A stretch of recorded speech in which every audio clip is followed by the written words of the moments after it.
প্রত্যেকটা পরিবারেরই একজন করে নন্দ ঘোষ থাকে, মানে যত দোষ নন্দ ঘোষ। আর আমাদের পরিবারের পার্মানেন্ট নন্দ ঘোষ হচ্ছেন আমার শ্বশুর মশাই। যখন আমি কিছু বছর আগে এলাম, শ্বশুর মশাইয়ের থেকে মোড়টা আমার দিকে ঘুরে এলো।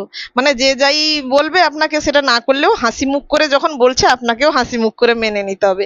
এবারে আমার যখন ব্যাপারটা বুঝতে কিছুদিন সময় লাগলো, আমার যখন দেওয়ালে পিঠটা ঠেকে গেল, আমি ফোঁস করতে শুরু করলাম, তখনই ফোঁস করতে না করতে ছোট বউ এসে পৌঁছালো।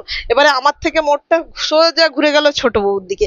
ছোট বউরও কিছুদিন বুঝতে সময় লাগলো, 2-1 বছর। তারপরে সে যেমনি ফোঁস করতে শুরু করলো, আবার মোড়টা ঘুরে গেল সেই শ্বশুর মশাইয়ের দিকে, বুঝলেন? আর এই যে পুরো টিমটাকে যে হেড অফ দ্য ডিপার্টমেন্টে থাকে তিনি হলেন শাশুড়ি মা।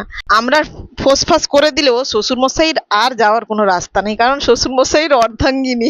এত কিছুর পরেও বলবো, আমি ওই সব টিম মেম্বারকে, ওই সব পরিবারের সবাইকে আমি খুব ভালোবেসে ফেলেছি।